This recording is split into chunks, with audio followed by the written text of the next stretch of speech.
Well, good evening, everybody, from sunny Dumfries, and I hope the sunshine is still out wherever you are in the country. We have 8 cracking whiskies to go over today.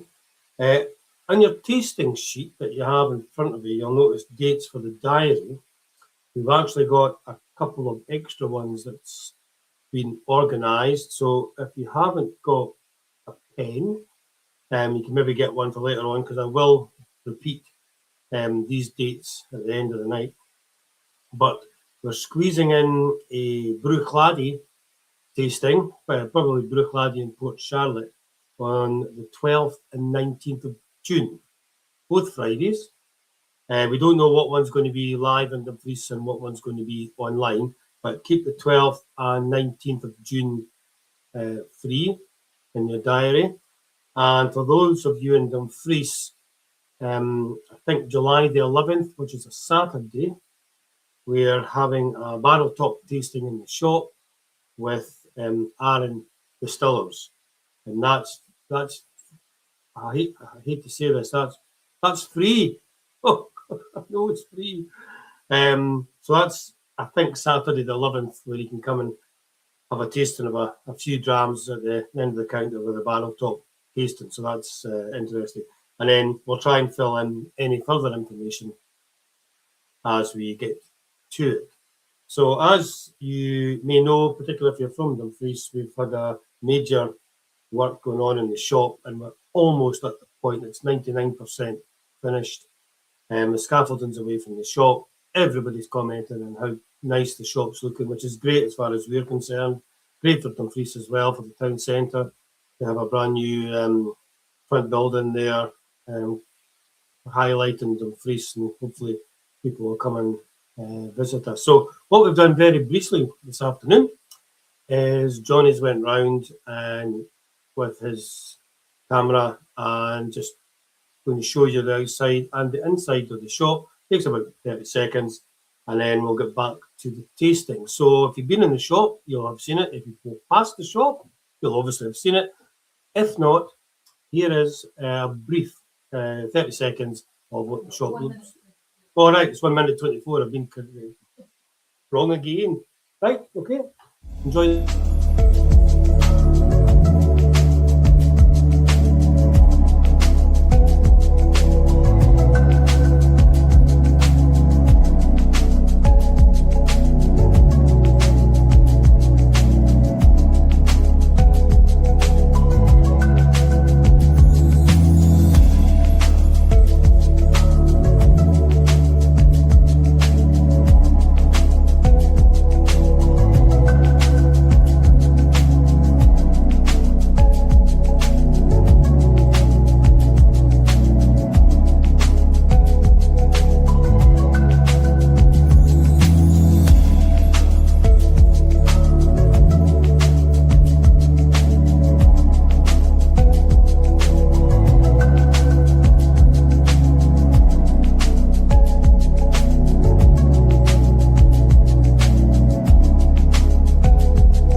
There you go. You'll notice at the end that the staff measures for whisky tastings are a wee bit bigger than what we do for the public. That was Johnny on a roll. So that's hopefully you'll see a wee glimpse of the shop. We are going to do some in-store tastings, some wine tastings as well, some liqueur tastings.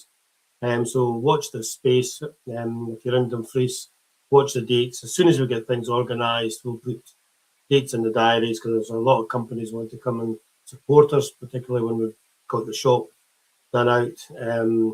They want people to come taste their products in our new shop. So, ladies and gentlemen, it's my great pleasure to introduce David Keir. Hello. Hello, Brian. Good evening. Again. Yeah. And it's, we go back, I think we discussed this last Friday. I think it's just over 20 years we've known each other. Something like that, Brian, yeah. I think it has been with your various roles and various companies, which I'm sure you'll be telling people about in the next hour or so. Absolutely. So, time flies, Brian. It does. You've not changed a bit. I may have changed a bit. I used to have hair like that 20 years ago, but I'm fatter, Brian. I'm bald. I don't worry, it's going back there at the back and it's going here. I've got a Duran haircut for the 80s, but I'll have a thing here to keep it going. I've got a Kojak haircut. It's easier to maintain. It's good to see the shop looking back to its best. And it's good to see that nothing changes, that Karen's still keeping you right there. So, oh, yes, absolutely. So I'm looking forward to this tasting.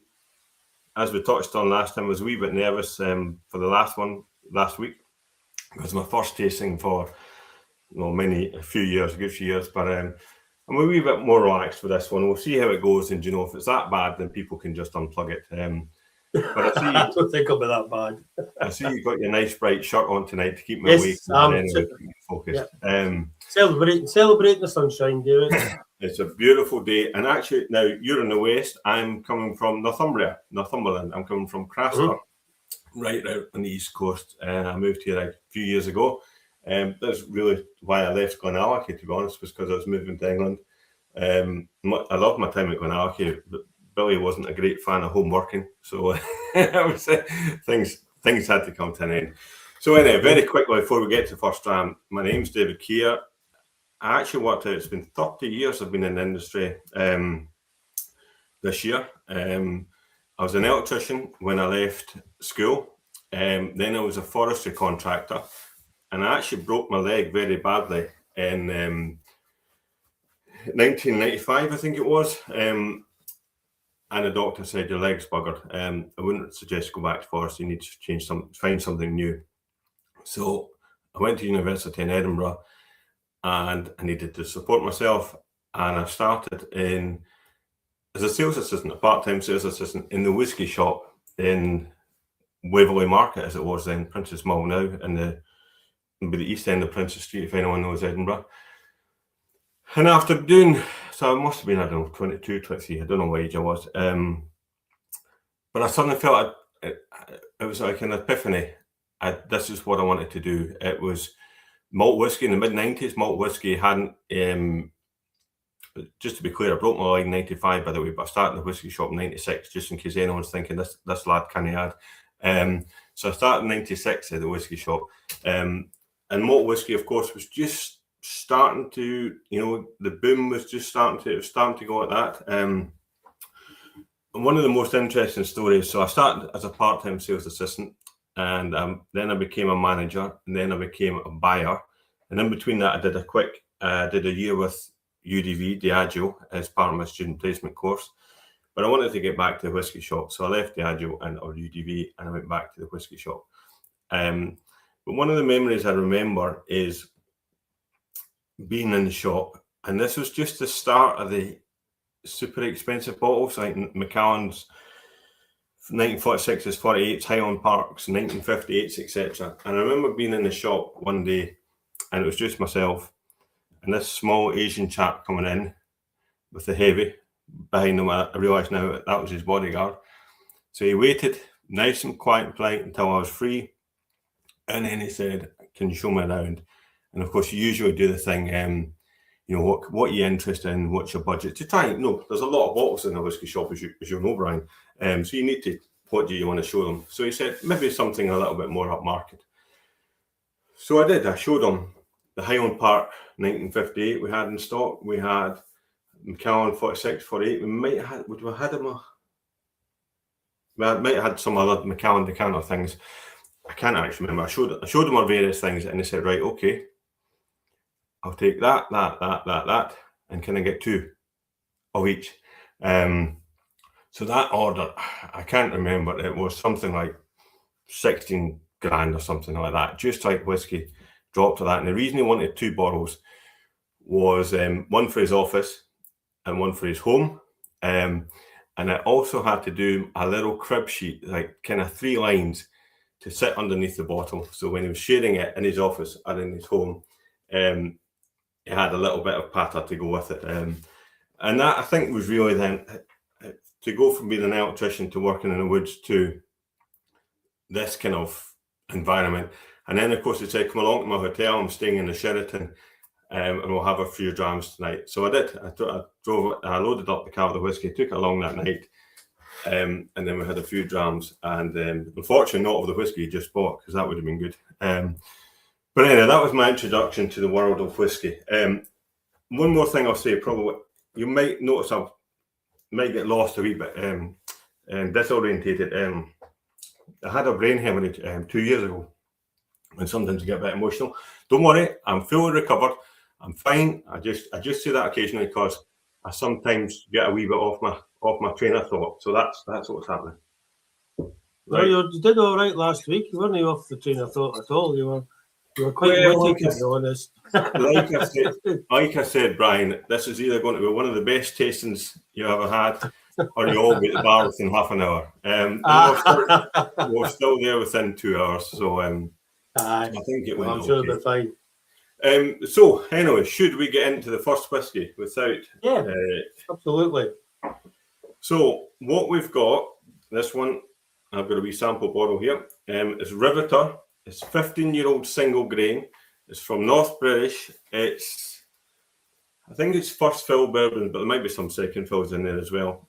Again, yeah, I can't quite remember. It's a slightly higher ABV. Yeah, there you go, Brian. It's a nice picture. It's 50% ABV. I'm not going to say about the tasting notes, because I always find everyone has different tasting notes. And if I start to say certain things, that's what you'll find. I think Brian and TB Watson, they're very organised. This must be Carner's doing this. See the QR code up in the corner there? I think if you put your phone up to that and you can sign, does it take you to, where does it take you to, Brian? I'll just do it. Takes you to right to the Riveter on the website. Very good. As far as I'm aware. So it does. It does, so it does. Aye, it happens. It's true. It's true.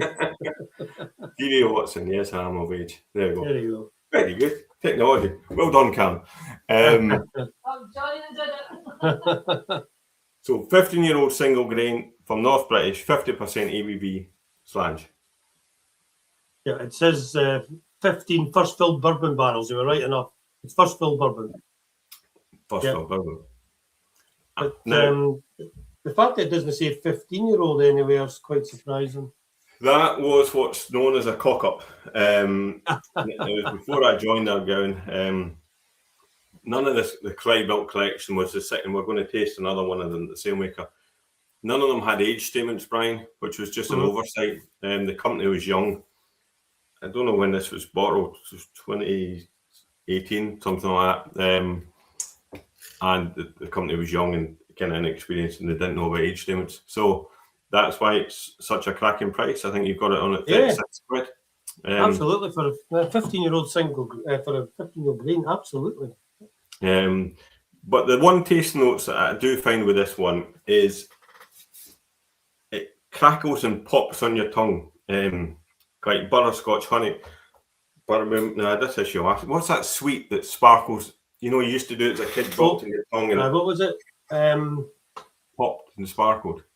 What is it? The candy things that pop in your mouth when you were a kid. Oh. Space dust. Space dust. Yeah. Space dust. Perfect. So good. So why don't I tell you a little bit more about myself and my experience? Well, we enjoy that dram, and then we'll probably want to get on to the next one quickly, because you get fed up with me droning on. So after the whiskey shop, where did I go next? Oh, I worked for Clydebuilt and Ireland's UK distributor. Then I went across and I worked for Clydebuilt itself. Then I went across and I left Clydebuilt, and then I joined Billy Walker and Alistair Walker at where was it? Glendronach, Benriach, Glendronach and Glenglassaugh. I think you've had Alistair on here as well, and he's been on before me. We're having great rivalry about who's got the most people and who sells the most bottles. I think I'm winning so far. My whiskey's quite a bit cheaper than his. He's got some cracking whiskies. Alistair's a dear friend, has been a friend for many years. So I worked with him and Billy at Glendronach, and then I left when the Americans came, when Brown-Forman came to Glendronach. I gave it a few months, and then I thought, this not for me. They're lovely people, but not for me. I'll move on somewhere. And Billy said, well, look, don't go anywhere. Something might be happening. And then as the months and months developed, as you all know, Billy actually bought Glenallachie, and I joined him there as his sales and marketing director. So that was a great experience and a great time. At Glenallachie, there was something when Billy bought it. There was something like 36,000 casks, and he'd had representative samples of them, so he knew roughly. But he needed every single cask to be sampled. So for the first few weeks, months even, we just were up there as a team and just sampling the casks alongside Lindsay, the warehouse manager. And that was fantastic. I just remember crawling through it's all racked warehouses at Glenallachie, crawling through, pulling cask after cask after cask. And of course, Glenallachie is just set up. We don't have branded. We didn't have any branded wear. So I was wearing an old Brewer Claddy jacket and a gaffer tape over the sticker, so it didn't say Brewer Claddy. Lindsay would have probably had something like a Benriach, where again we were all taped off. So we're a real motley crew, but it was a real fun and exciting time. Coming back to whiskey, I'm seeing some lovely questions there, lovely comments. Please do ask lots of questions, because I'll get answers. They'll pop up on the side, or Karen will feed them through to me. Lots of questions will prompt my shattered memory to tell stories, because if you don't ask, I'll forget. So that was it at Glenallachie. That was a good time. Is there any questions coming in, Brian? Not that I know of as such. No, Can't see any. I mean, they will come in once the alcohol starts taking effect. You'll get the questions, but it's quite I thought it was quite sweet to start with, but it's got a dry finish to it. Yeah, nice drier finish to it. But for a 15-year-old single grain, 36 quid.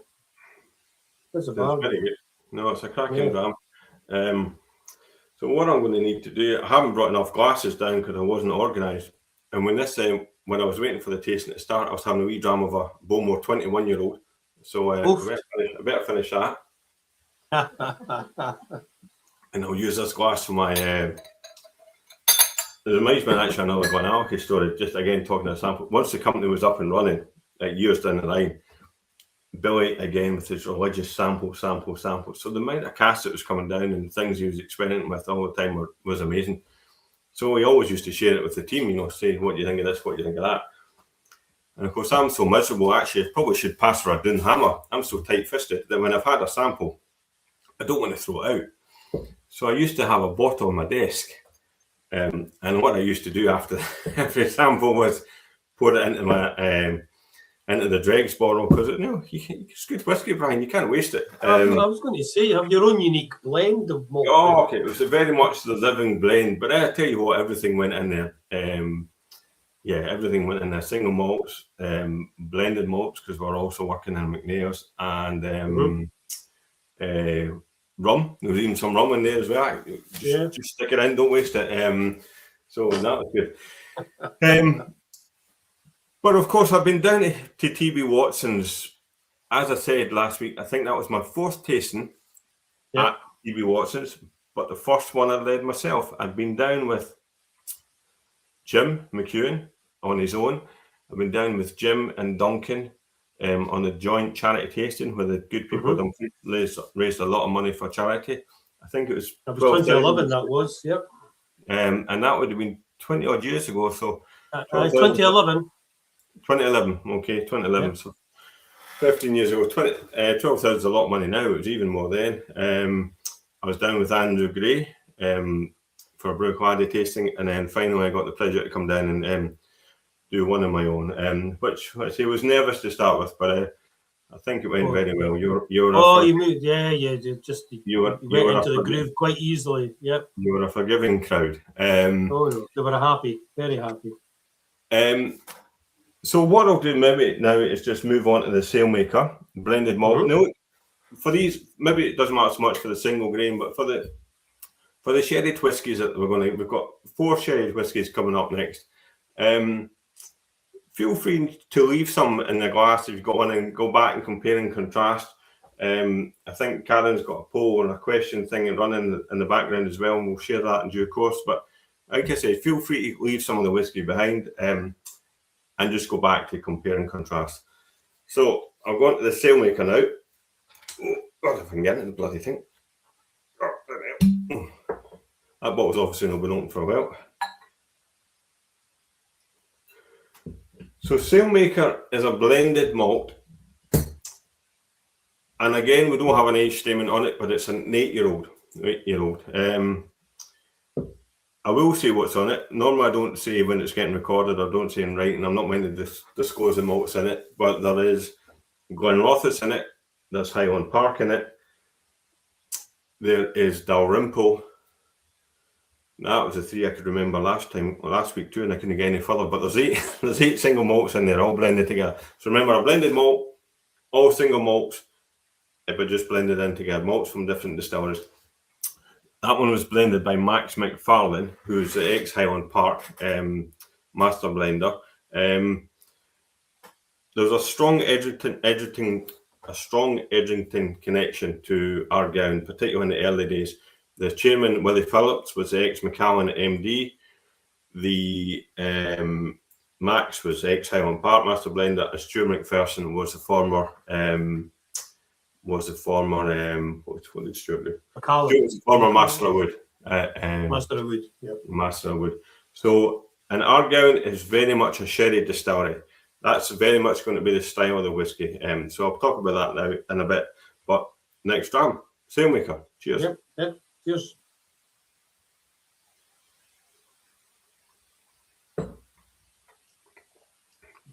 It's a cracking dram, actually. It's very balanced. But this is part of your core range, isn't it? It is. We're going to move to single malts with age statements. So this is what's called the Clydebuilt collection. We borrowed 5 blended malts and 1 single grain.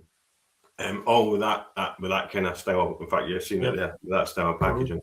I say it's frustrating for me that it's not got an age statement on it. And blended malts, maybe a question for your punters. People don't really understand blended malts, and there's maybe a perception, maybe not for the dram busters, they're a pretty educated crowd, but for the general consumer, there's a kind of misunderstanding of blended malts, and it's a perception it's a blend, so it's inferior. That's not true at all.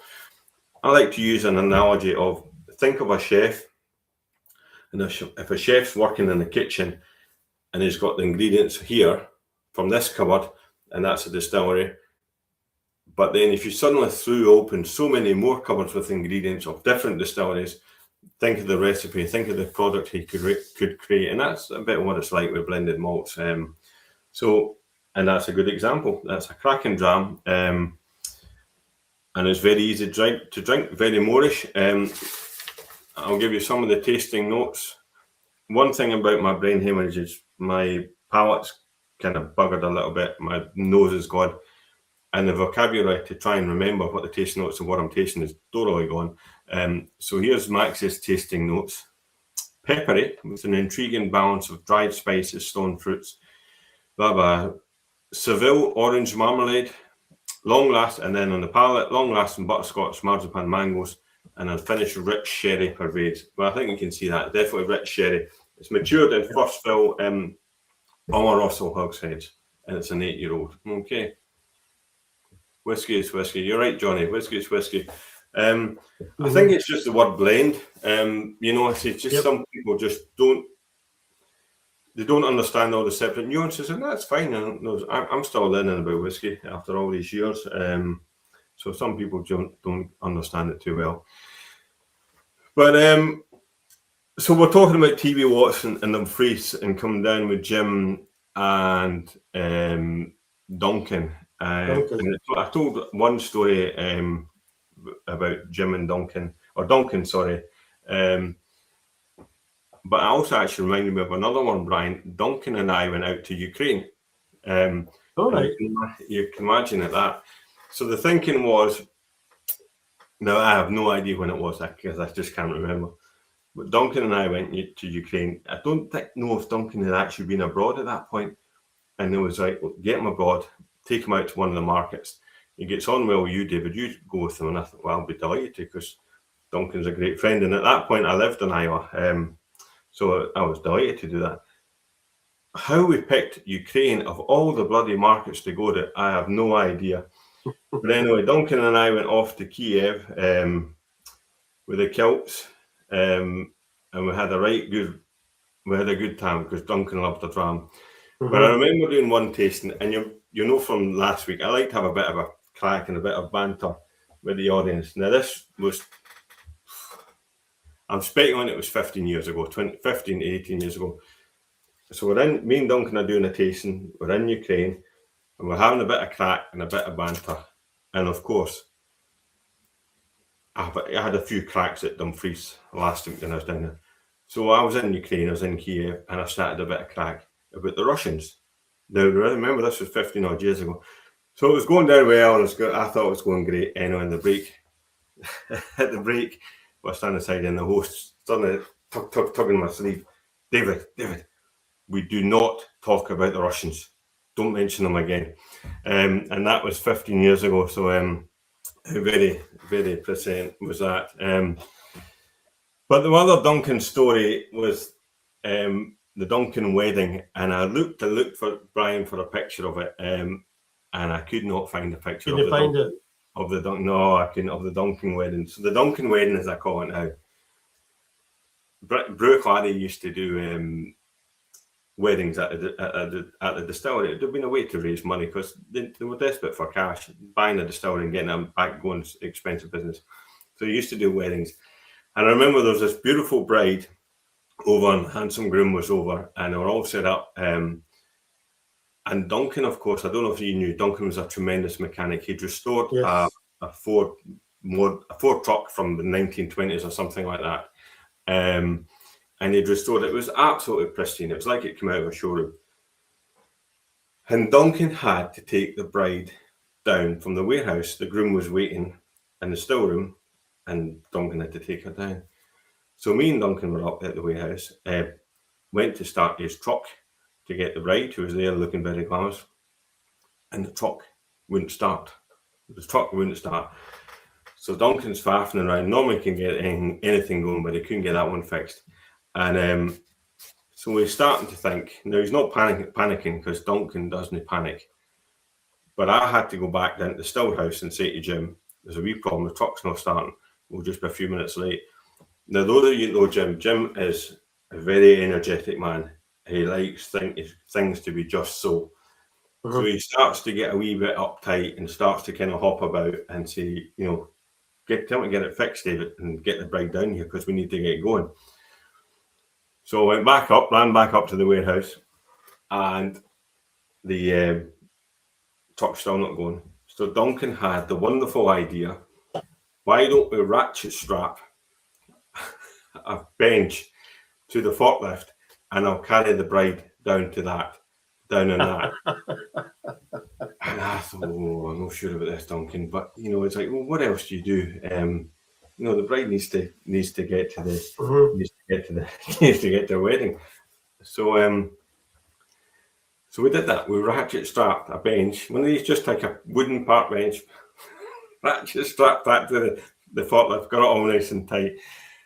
The bride hops on, and Duncan, I keep saying it quite from the warehouse. It must have been from our room wherever she was staying. Like I said, my memory's short.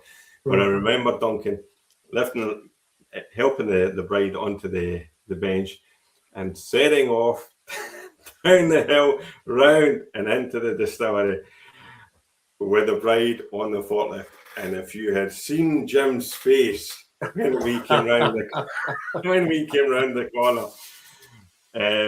he was absolutely fuming, and Duncan was just blasé. Well, what could we do? We got this problem sorted. We got the bride to the church in style. The bride would be happy that she got there, though.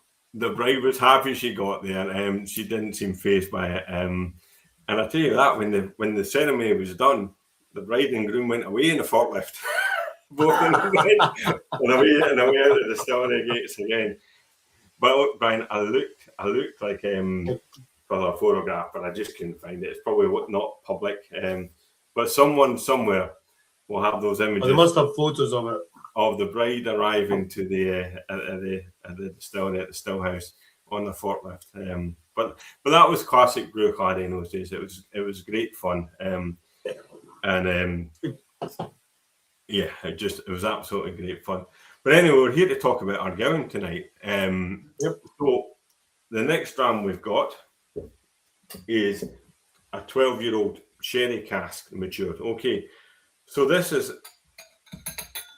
the way you said about the core range, Brian. This is the way that Ardgowan is going to go now. Clydebuilt is a precursor while we wait for Ardgowan spirit to come of age.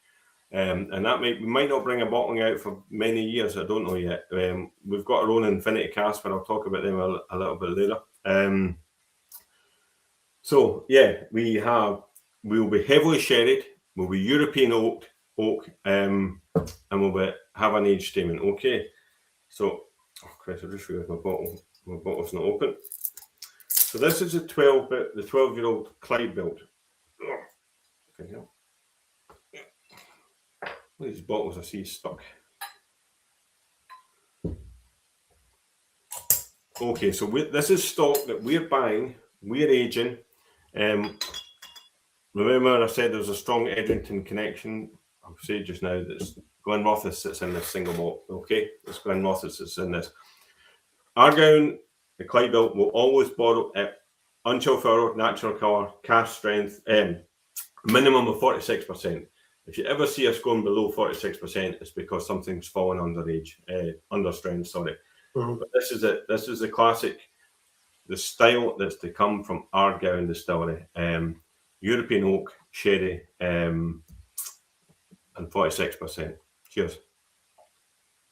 Cheers. I mean, if you saw a 12-year-old Glenrothes on the shelf, it wouldn't be that price. It'd be dearer than that. If you could get a 12-year-old Glenrothes. It wouldn't be that price, so that's probably why they asked us not to name it. So, but of course, I'm totally indiscreet now, Brian. So that's one consequence, actually, of being ill. I can't lie. I always just have to tell the truth. So, but that is a cracking dram. Okay, that is a fantastic. Maybe now, when actually people are enjoying that one, might be a moment just to show Ardgowan Distillery, because I keep. Oh yeah, okay. So if I can work out how to do this, I'll probably get it. So share screen. I think Cardinal do it. Yep. So far, so good. Okay, so that is Ardgowan Distillery there. It's a very distinctive building. The design is it's shaped like a Scandinavian longhouse, Sahaven hospitality, whatever. See this? I don't know if you can see my mouse where I'm going, but it slopes down the way like this, and it also curves here, and every steel beam here and here and here is different. So it was had to be very precise engineering and keeping track of which bit went where during the build. It cost us something like £20 million to get to this stage, Brian. And we're owned by the majority shareholder is an Austrian chap, believe it or not, called Roland Grain. Very apt for a man that owns a whiskey distillery. He's a whiskey aficionado, a whiskey geek, as I call him, some for lighter-hearted moments. He likes whiskey so much, he bought a whiskey shop in Austria. He bought a distributor in Austria. And then he said about buying or building his own distillery. So he got involved with Ardgowan, I think, in 2020, and gave the project a real shot in the arm and got it going. And so that's where we got to. And now we're up and running. We started in production in June last year. The aim was to make about, I think it was, the distillery can make 800,000 litres of alcohol. The intention was to make maybe 500,000 in the first year. But the cost of energy and everything is so expensive just now. We might just taper that back a little bit. We'll see how it goes. The roof is not copper. It's anodized aluminium, and it's 97% recycled. And the steel beams here are, I can't remember the figure. I'm going to make one up. 57% recycled steel. So sustainability is very much a thing that we're keen on. In due course, we're hoping that we can run the distillery in hydrogen. We've got an agreement with a company, Hydrogen Green Power, and I think it's Harry at Watt, and we're working on something that we can do there. But what I'll do, when you're enjoying your 12-year-old, I'll just pop on this video if this works, and you can just see a little bit more of the distillery. It only lasts about 30 seconds. Okay. Technology. It's not often it works for me, Brian. Oh, there you go. Why? Here we go. So that's it's a cracking building. It's very eye-catching. I don't know if anyone of you guys ever get out of Dumfries, but if you go up the A78 out of Inverkip, we're to the north. See the octagonal spirit safe there? That's after the octagonal windows in our Ardgowan house. Now, there's the roof. The roof is incomplete, or as some wag last week told me, why is your roof not finished? It's deliberately designed like that for the tank farm, for easy access. So you've got an ultra-modern distillery with all the modern technology and all the design. We're not like Springbank or some of these small Victorian distilleries where things are crammed into old farm buildings or whatever. We've got it's been designed from scratch to stay that. But that roof is left open so that we can add and swap. I think it's for ease of access on the and maintenance. Okay. There's the stills. You can see the stills. Now I can never remember which way it is, but one of the stills has a line arm going down the way to get some of the heavier flavour compounds, and one of the still, I think it's the wash still is down, and the spirit still is up. The line arm goes up for the spirit still, and that's to get some of the lighter, fruitier spirit notes. Okay, so we've got a pretty robust spirit, but not too overpowering, because we need it to stand up to long-term sherry maturation, and that's what we've got. So we'll have another dram, and then I'll tell you a little bit more about the about a philosophy of cask. How do I do this? There's a warehouse on site as well. There's a warehouse on site next to the distillery. There is warehouses on site. In fact, you know what? I'll tell you what I'll do. We'll go on to the next dram, and then I'll show you some more pictures of the site. I'll not bore you to death. I'll just come. Right, wait till I see. I get mixed up here. What's my?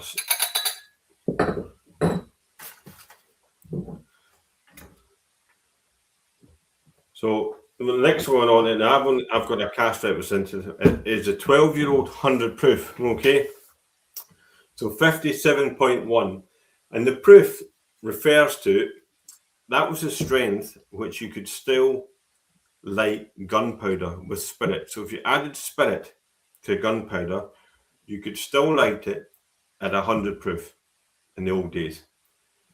But if the spirit was weaker, less ABV than 57.1 or 100 proof, you couldn't light gunpowder. So that was one way of testing the strength of spirit. So this is 100 proof, which is 57.1 in the new money. And each bottling, this will stay the same. We've just fixed that ABV. That'll be the cask barring is similar to the 46. It's Oloroso, sherry butts, and then it's been finished in Oloroso and PX hogsheads. Okay, and we'll work extensively with Miguel Bodega in Spain. And he partners with us on our Infinity casks, and I'll just talk about them in a minute. So this is a 12-year-old 100 proof, 57.1. So go easy, the higher ABV, obviously. If you do add water, just add a little splash. Sometimes a sherry whiskey gets drowned a little bit by water, but certainly feel free to add water if that's your style. Slange. So is this one, again, Glenrothes? Yes, it is. Okay.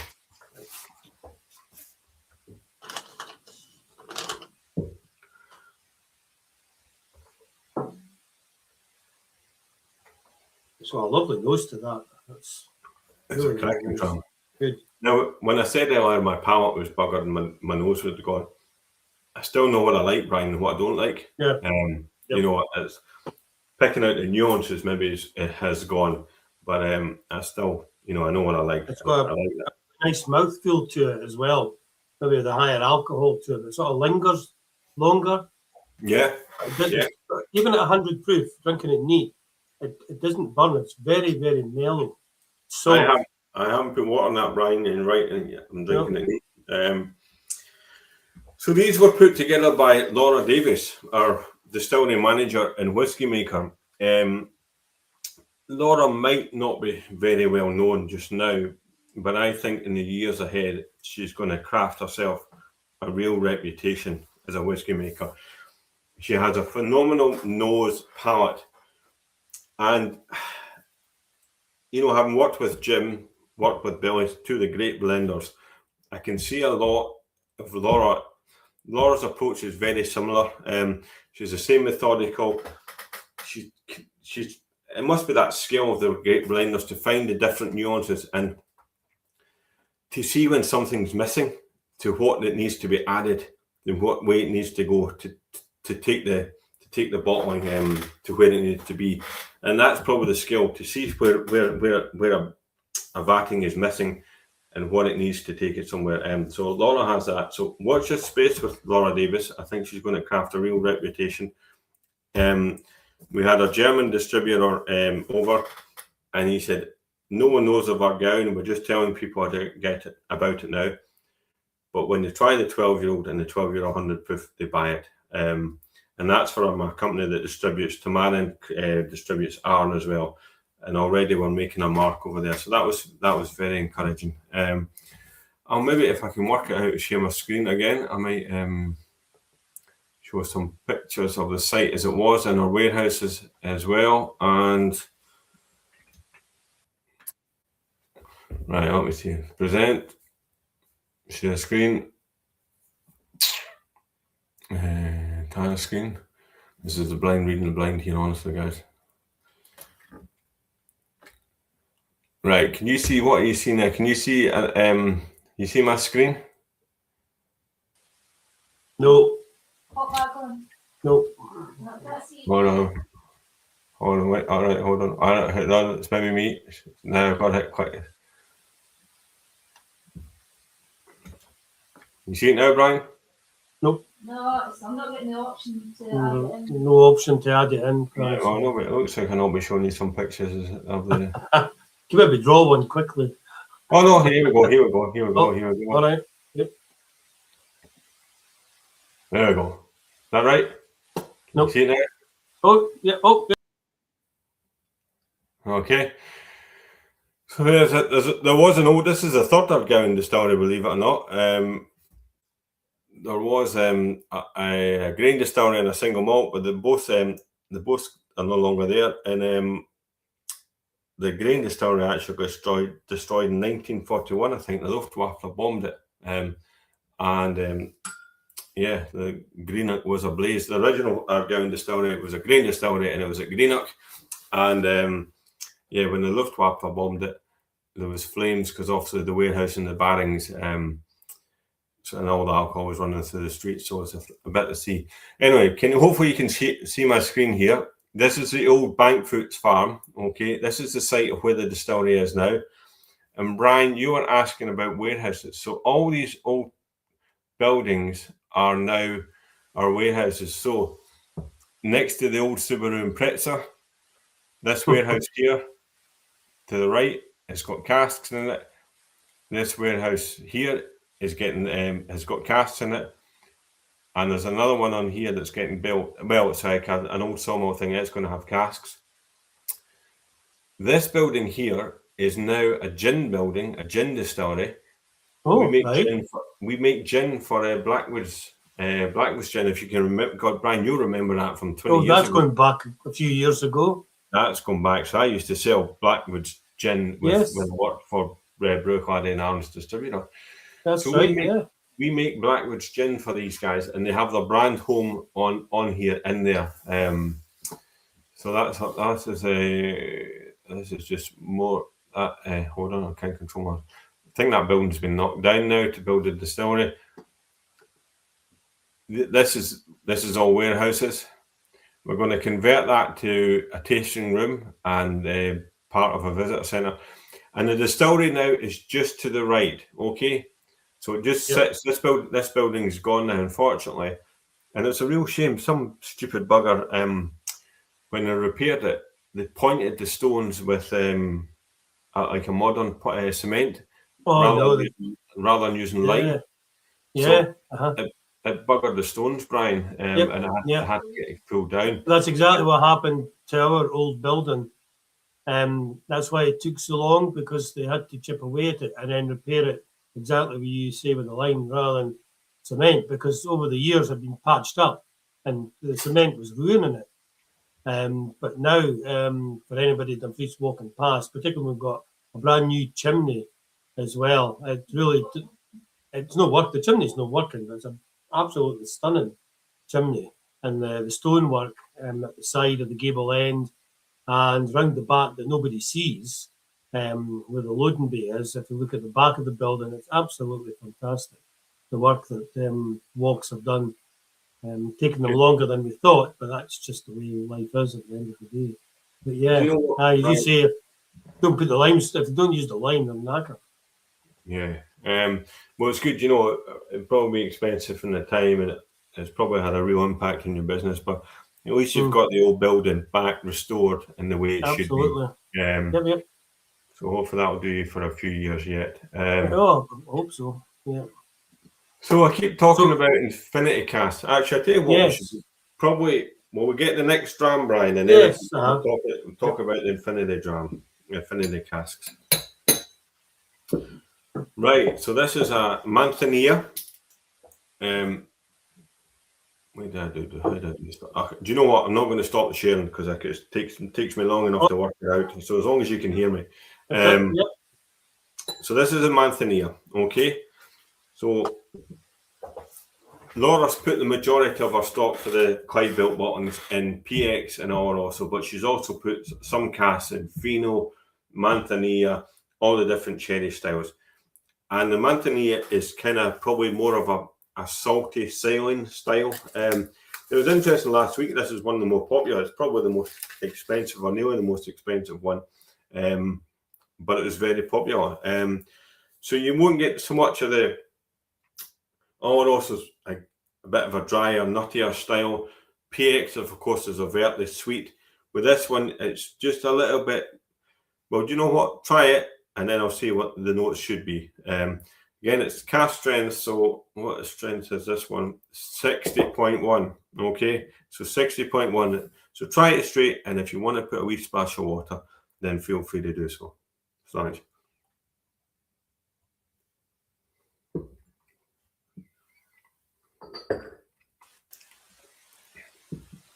There's a totally different style of sherry compared to the two previous ones because of the cask that it's been matured in. Absolutely, Brian. So again, these are all European oak, but the different styles of sherry. And classic Manzanilla tends to have, I say, a slight saline kind of note, some apple kind of, notes coming through, a bit more citrus. It's a bit more delicate. Would that be the word to use? Yes. Rather than a PX and all, which tends to be a bit more robust. It's just a little bit more delicate. And I think that would have been in a Manzanilla cask probably for about 2 years. So it's had a good old, I don't like the word finish, but it's had a good old time in the secondary cask. And it's just taking it that different route, that different flavour profile. So very interesting. Yeah, 335 bottles from that cask. That sounds about right. Yeah, it's obviously not lost much. It's been a nice tight hogshead, not a lot of loss. I quite like that tonight. That is actually the one that's jumping out at me. Let me go back and compare it to the 12-year-old 100 proof, because it's usually the 100 proof I go to. Remember I said to keep some in your glass, or a separate glass hopefully, and feel free to go back and compare and contrast between the different styles. And that's maybe sometimes when you actually start to notice the difference, the influences, for example, of this Manzanilla cask as opposed to the PX and all also. So I keep talking about infinity casks, okay, and Ardgowan's unique philosophy. So Ardgowan was, the company started in 2016. They got the planning permission, they got the company role. Couldn't just quite get the funding over the line to get the distillery construction to start. And then Rowan Green came on board in 2020. And like I said, he kind of kickstarted the project. Now, one of the things that he did is something that I don't think any distillery has, in particular any new start distillery has ever done. So he created, in conjunction with Stuart McPherson, Master of Wood, and Miguel Bodega in Jerez, and they've got one at San Lucar de Barrameda. They created a bespoke cask exclusive to Ardgowan called the Infinity Cask, and it's designed for super long maturation. And there is cask number 1, Infinity Cask, getting filled right now. So what makes the Infinity Cask unique? Seasoned for a super long time, at least 3 years with sherry, European oak, and it's as big as it possibly can be under the SWA regulations. Okay, we tend not to say what it is, but anyone that knows anything about whiskey or is particularly geeky on the details will know what the SWA regs are about the size of a cask. And we laid down thousands of these things years before the distillery was even built. Now, the cost of building a distillery, I mentioned there's £20 million. The cost of building and running a new distillery and no real income coming in is horrendous. We'll lose money for years. But Roland was so adamant about the flavour profile he wants to create that he invested his own money in these infinity casks. And like I say, there's millions of pounds invested in these casks years before the distillery was even built. And it's the Ardgowan's Infinity Cask, and it's designed for super long maturation. I'm trying to put my words carefully here. There's a famous distillery renowned for sherry maturation, and perhaps in the recent years it's maybe not quite what it once was. It once was the absolute Rolls Royce of sherry maturation. It was absolutely fantastic. 20 years ago, if you had a glass of this whiskey, you could stand up your teaspoon in it. It was thick, real rich sherry. And that is the style of whiskey that Rowan Green wants Ardgowan to recreate. And he's putting his money where his mouth is. He's invested in the wood, he's invested in the Pacific style of stills, so we get the flavour profile. They built it in conjunction with Briggs and Macmillan, and Ian McMillan, the old Burn Stewart, master distiller. So the distillery has been designed specifically. The wood investment is second to none. Billy Walker is a great investor in wood, a great believer in wood. So is Jim McEwen. Ardgowan, as a new kid in the block, I think have laid a marker even they didn't do, of millions of pounds on casks before the bloody distillery was even built. So it's totally unheard of to do that. And that's just the still house there, and I probably think that's probably enough pictures for one night, isn't it? I don't think there's anything. That's interesting. Two of the operators. Yeah. So there's all the infinity casks, the seasoning over in Jerez. There you go. We've invested millions of pounds in our very own bespoke. Thousands were laid down on the southern Clydebuilt, so right on the coast. And that is a testament to the That's commitment. That is a total commitment. It is a total commitment. You think, Christ, of all the things to spend money on, but it's Rowan's vision. There's Laura Davis, who I've been talking to. Laura's gone. So she's put together. Alan Max, who did the first two, Laura's a whiskey maker now, and she's picked all the whiskies that we're trying tonight. And I think that's what I've stopped sharing now. So very good, excellent. If I can hold on to try and get back to the screen. There we go. Okay. Any questions coming through, Carl? Has everyone been very nice and polite and civilised? Here's a couple of other tasting books I got. Bobby Banford. Is that Bobby Banford? Did I see that? That's the Bobby Banford. BB. There's only one Bobby Banford. Thank you. So what does Bobby say? Touch of fresh apples. Now, Bobby knows his whiskies and his beers because both are consumed in copious amounts. Touch of fresh apples, a bit of citrus and lots of jammy notes. Excellent dram. Thank you very much, Bobby. That's good. As long as it's good to see you again. But yeah, you can see me. I can see you. Right. So, interesting thing here with the next three drams. I'll tell you why it's interesting, because I left the samples lying on my desk. I was at the distillery yesterday, so I've got 3 drams to try here, but they're not going to be the same 3 as you guys are. Now, remember I said, Brian, I can't lie, so I could have just bullshit and I could have just pretended that I was going to taste the same drams as you guys. I won't. So I don't have a Linkwood, I don't have a Glengarry, and I don't have a Feta Cairn because I left the bloody samples lying on my desk. So you guys are going to have to put lots of notes up on screen and tell me what you can see and what you're getting at. I've got Laura's tasting notes in front of me. I have tried them before. But what you boys are having, they are going to have, I think it's a Linkwood we do next, isn't it, Ryan? What you boys are having Linkwood. That was very popular last week, the Linkwood. Yeah, it's a cracking dram. So Ardgowan is not really about single casks. It's about our core range of Clydebuilt. Okay, the name, of course, Clydebuilt, incidentally, you should probably recognise it, is Scottish engineering on the Clyde. Was once, I think, something like 30% of all ships sailing the world at one point had been built in the Clyde. It was synonymous with quality and engineering, great engineering. There's been a bit of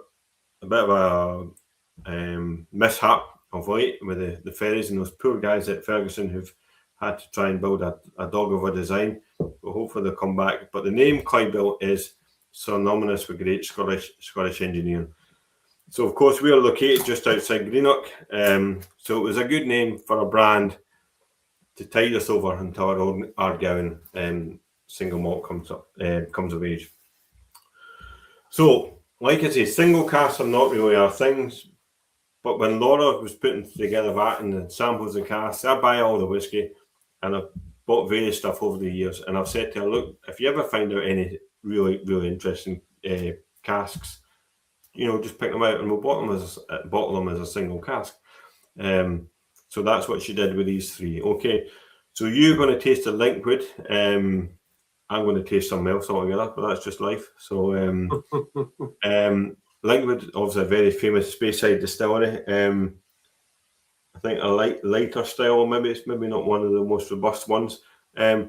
It's very light. People were commenting about it last week about it being very light in colour. I was just going to say that. Yeah. Yeah. So a lot of these ones we've tried tonight are in new sherry casks, or they've been in first fill or second fill. This has probably been in a possibly a third fill sherry cask. So it's been used a couple of times already. So you don't get that initial, you don't get that dark colour coming off the wood. But you maybe get a more subtle, different flavour that's more spirit-led rather than wood-dominated. But see, Laura, rather than putting it away for re-racking, Laura thought it was an interesting one just to borrow as an example of the language style. So it's a refill sherry.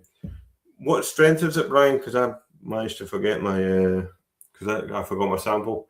There you go, 56.3. So it's a little bit lighter strength than the ones you've tried previously.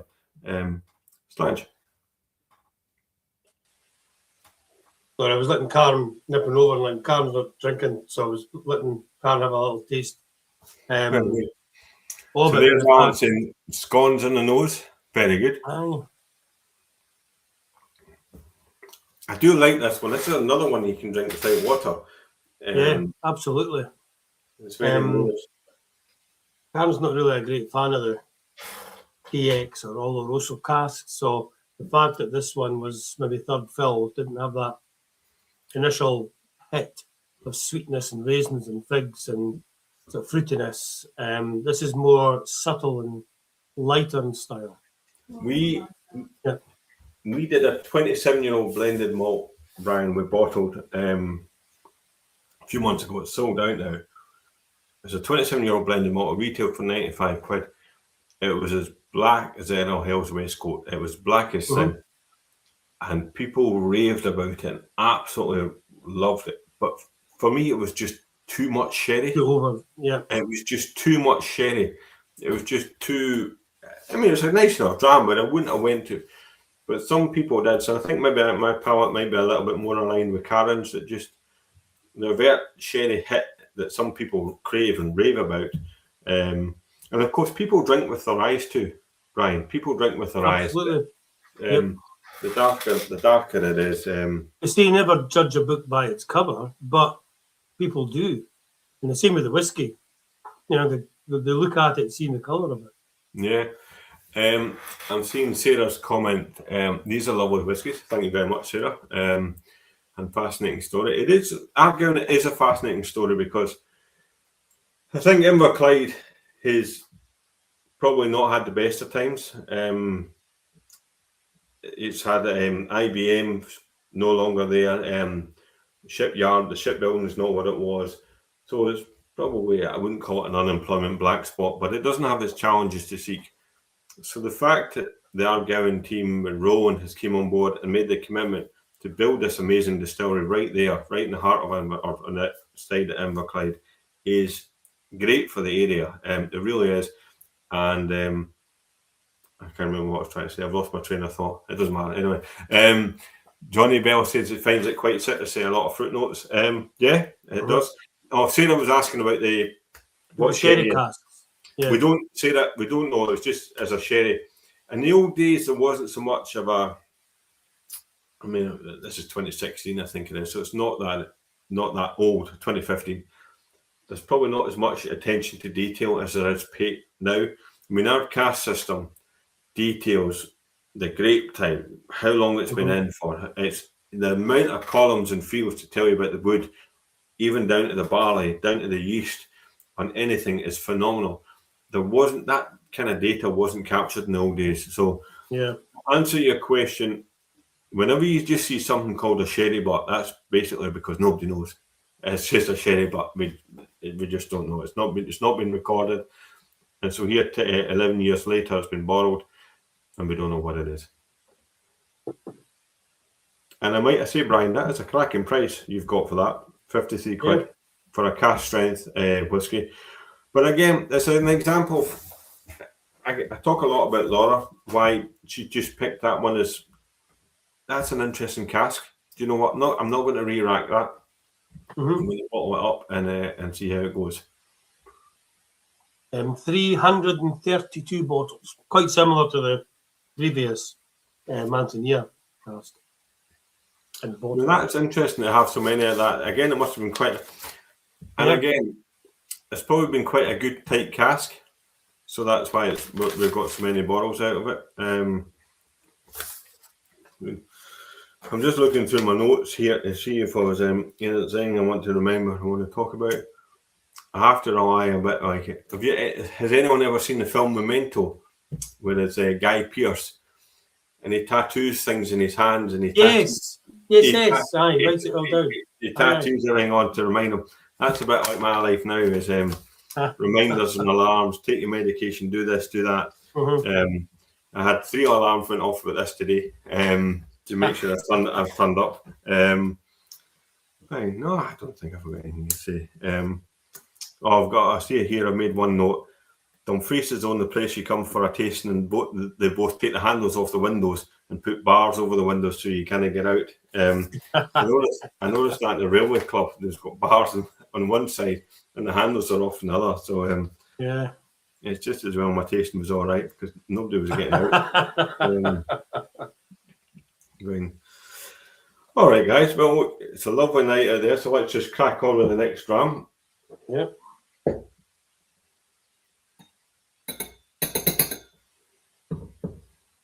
Now, you guys have a Glengarry. I don't have because, like I said, I left the bloody thing on my desk. So what am I going to have? I've got a Ben Nevis here, and I've got a PX. I'll have a Ben Nevis. But you guys have your Glengarry. So you've got a 2012 Glengarry.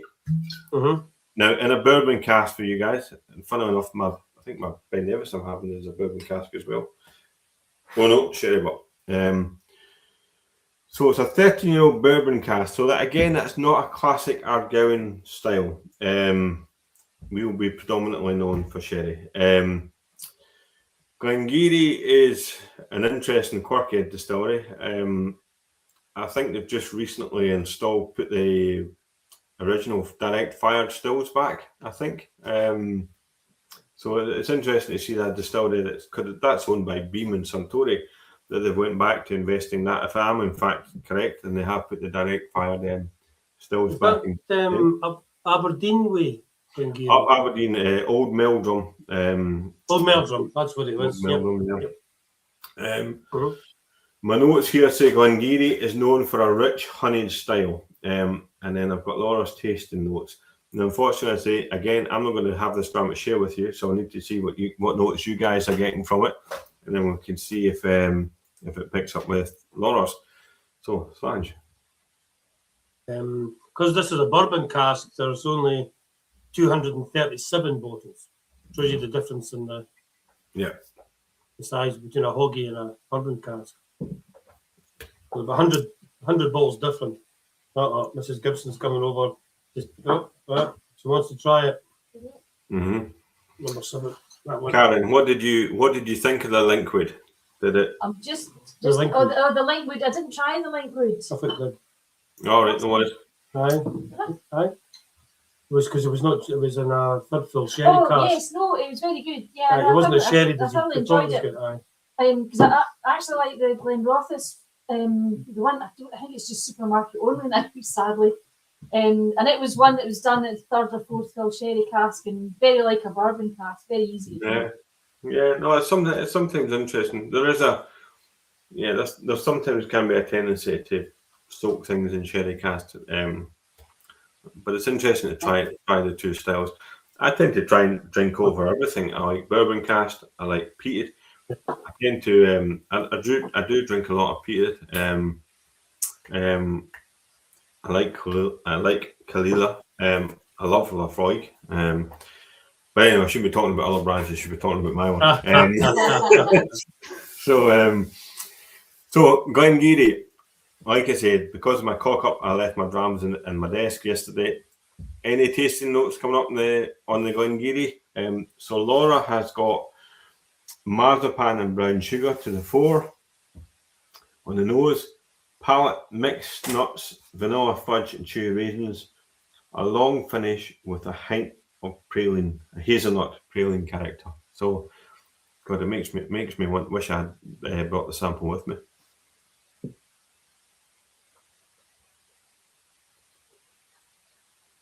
My Ben Nevis sherry butt is drinking very well too. What's left of the bottle, anyway, yeah. It is. But again, drinking that neat, it's 57.2. Gosh, But drinking it neat, there's no afterburn. There's no. No, none at all. It's extremely smooth. Yeah. Sarah Steele is saying, gosh, these are good, so we've got a new fan. And of course, that is what this is all about. With a new distillery, we've spent all money in casks and building the distillery. We don't have a huge marketing budget. We're a tiny, tiny team. There's only, Laura's got 5 in her team. 5. And then there's, I think, 4 in the rest of the company. There's 4. 1, 2, 3, 4. 4 and the rest of the company. So we're a tiny company making our mark and building awareness slowly but surely. So please tell your friends about the Clydebuilt range. Make sure you buy a bottle and share it. Bobby, I've got you down for a mixed case. I'll check with Brian afterwards to make sure you order it. Right, don't worry. But yeah, getting the story out there. I mean, I've had the fortune to say I worked with Bruichladdich, Glendronach, Glenallachie, and Glendronach was well established when I joined, but the other two, Bruichladdich and Glenallachie, had the same challenges we're at now. Look at them now. They're renowned worldwide. They're selling a lot of whiskey. Ardgowan is like they were when they first set out. Unknown, not got a lot of money, finding their way, but making a reputation for having great whiskey. And that is very much what we want to do at Ardgowan. Get a reputation for Ardgowan / Clydebuilt. Great whiskey at great prices. And get people talking about us and building awareness slowly around the world. We have shipped a couple of orders to Taiwan. We have one order waiting to go out to Korea. So these are interesting, good markets. And it's interesting to get in there because they know the whiskey, they know what they like. So that will help to get the story out there. Okay. Did I see a TB notes and tasting note there came up? Was it? Did I see it somewhere on the? Oh, that was Karen's, I think.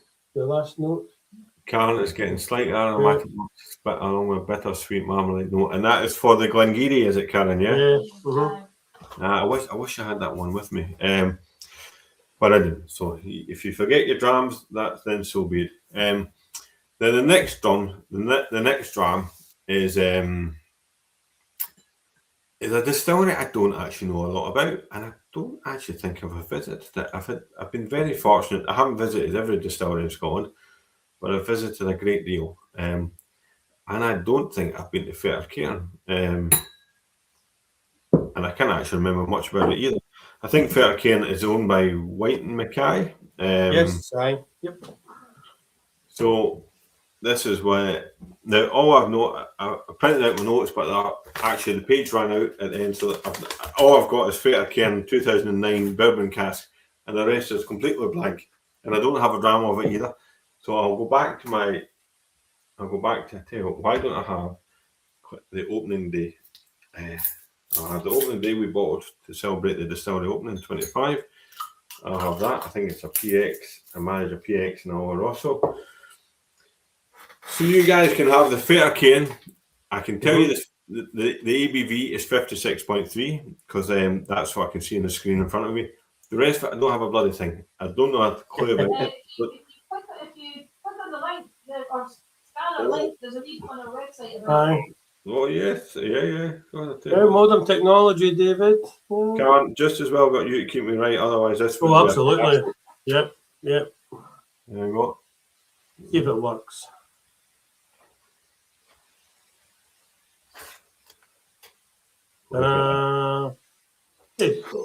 Fertyrcairn, the Highland whisky region is largest and arguably the most varied in style. Fertyrcairn is distilled at the Cairngorm Mountain, distilled in 2009 and matured in our Dunnage warehouses. That's right. We keep a lot of Pixies from a casket. 56.3. in a hogshead, so a bourbon hogshead. 272 bottles. That's a lot. Again, that's high. Yeah. Johnny's got a question there. Noticing there aren't any peated drams tonight. We don't have any yet. We've got peated stocks in our Clydebuilt range. It's not ready to bottle yet, Johnny. We've got some Isla stocks. We'll add a Clydebuilt Isla to the range in due course. And Ardgowan itself will make some peated production. So we've not been in production for a year. We opened June last year. We'll probably, when we come at the end of our production year, before the summer shutdown, we'll do some peated distillation then. And we'll peat very, very heavily. Whether we bottle it might go as high as 80 ppm. Whether we bottle it at that or whether we blend in some unpeated to bring I don't know yet what we'll do. Presumably mainland peat you're using rather than It will be mainland peat. I can't even remember what malt still we use. I'm going to say Bears. Black Isle, is it? They're from the Black Isle? Or? I'm going to say Bears, which I think that's a Black Isle. All right, yeah. I might be wrong in that one. I really should have checked before I came on. That's the wonderful thing about having a shafted memory is when you can't remember, people have to just give you the benefit of the doubt. I could just say anything. I should probably learn, Brian, to just talk with confidence and say anything. Yeah. But I'm No, you could. But I think it is. David, I've got away with it for years.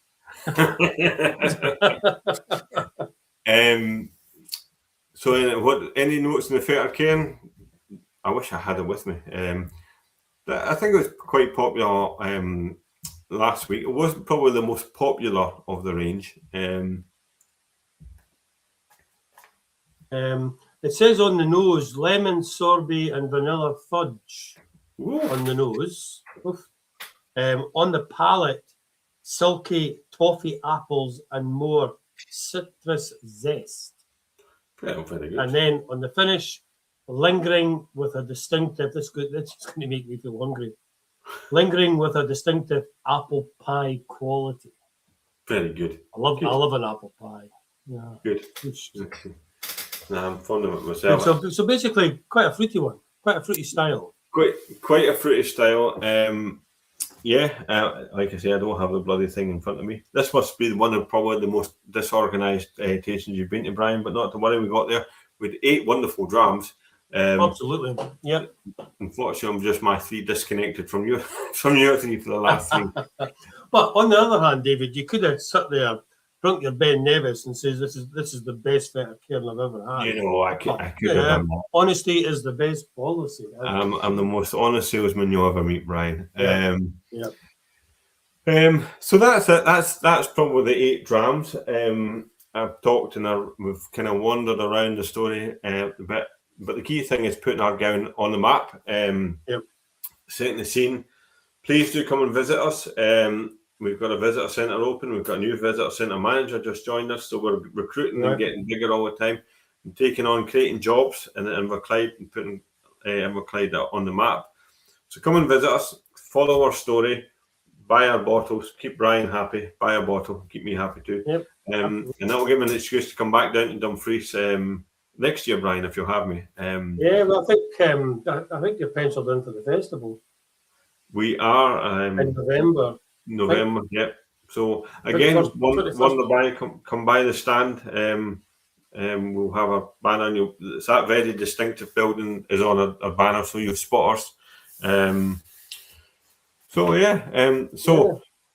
So Ardgowan, European Oak, Sherry, and Clydebuilt is the range that will keep us going. We'll use that as a product, as a means to build awareness, build a distribution network until the Ardgowan single malt is ready.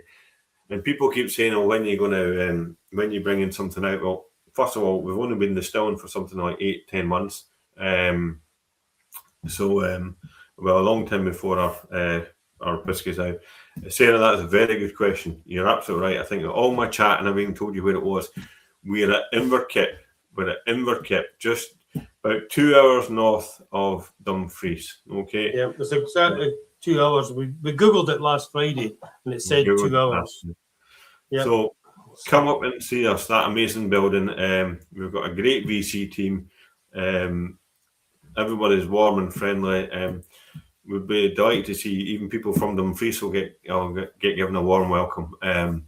So come up and see us and just share our story. A new start distillery isn't easy. The whiskey industry isn't easy. You probably all read about the doom and gloom. Sales have slumped a little bit, but do you know what? People are still drinking a lot of whiskey. I think there was maybe just a bit too much produced. People got greedy. Distilleries got greedy with too many releases, expressions, far too expensive, and no age shaming things. So I think maybe the heat of it's coming back, and we're getting back to the basics, which very much that Ardgowan are all about. I see Johnny saying the Feta Ken is a lovely butterscotch nose to it. I wish I could share that with you, Johnny, but unfortunately not. Okay, well look, Brian, I think that's me. I think what we'll do now, thank you very much, Dave, for your time. That's 2 Fridays you've given up to promote Ardgowan, and well promoted it is. Very much appreciate your time and again supporting us as you have done in your various roles over the years. And we did a raffle last Friday. We'll do a raffle tonight. So tonight we've got 3 bottles to give away, and this is one of the whiskies we haven't tried tonight. So maybe you could pass on, if you can, the Anchorsmith. So Anchorsmith is one of the Clydebuilt collection, so similar to the same maker. It's an 8-year-old blended malt. Again, it's matured in first fill or Rossell sherry cask. For the life of me, I can't remember what the distilleries are in it, but there will be some Glenrothes and there will be some Highland Park. But then the rest of the ones that Max would have picked will be different. They'll vary. So yeah, it's a cracking job. No, it's something because we like to pick something from the raffle that nobody else we haven't tried, because if somebody orders a bottle, then they get a bottle of the same thing in the raffle, then they're just duplicating it. Yeah, we like to give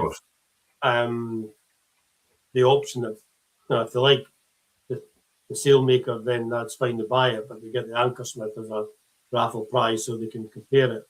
And as we haven't tried it tonight, then the only way to compare it is to win it in the raffle prize or come and buy one at the end of the day. So we're just going to go off screen for a few minutes, but and then we'll maybe catch up at the back end of the raffle for a little private chat for a couple of minutes.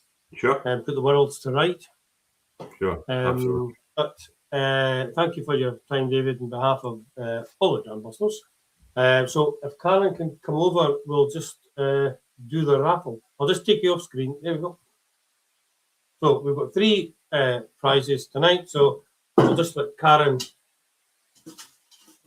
dip in there. They're all the same colour. So Karen can... I can do it. There you go. First one out is 442. Okay, next one.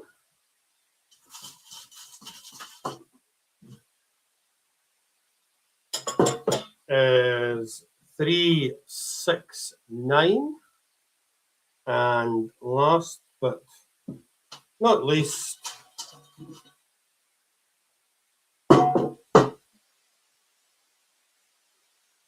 445.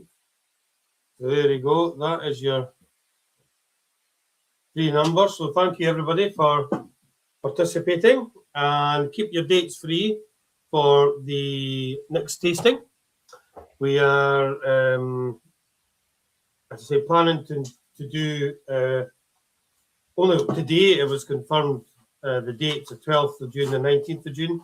I think the 19th of June is the local celebration, David, in Dumfries, called Clydebuilt, where the Queen of the South gets crowned and the horses come out and run about, and it's basically mayhem. But anyway, that might be the Friday before the Clydebuilt celebration, so it'll be a good kick-off for Brooklady to do that. Very good. And then...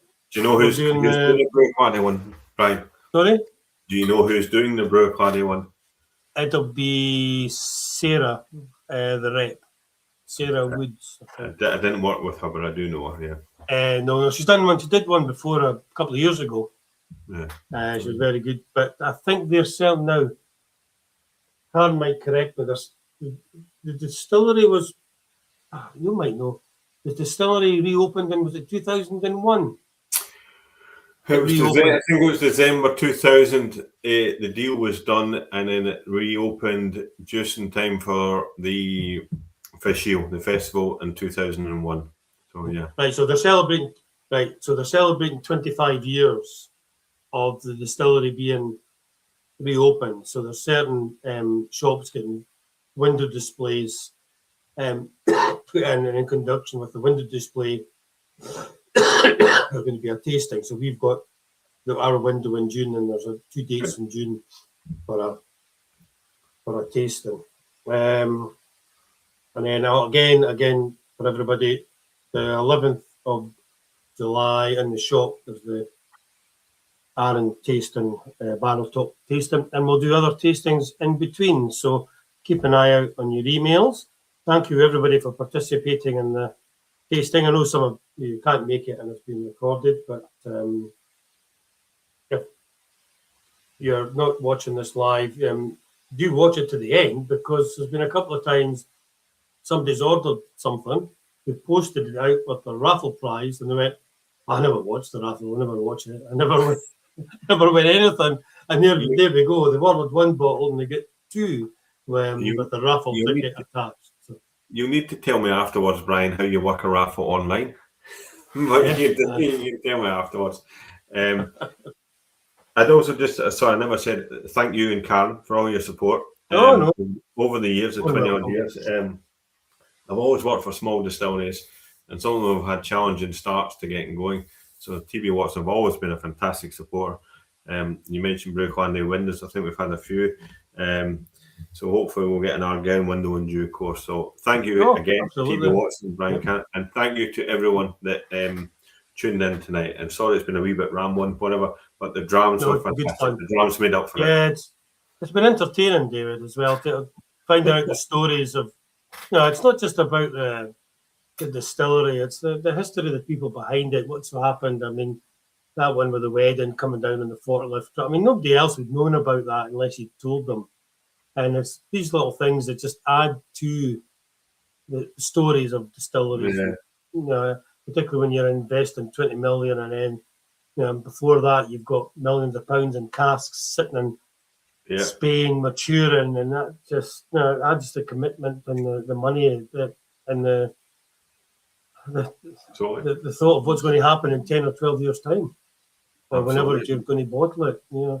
Roland's got his eye in infinity cask for about 18 years.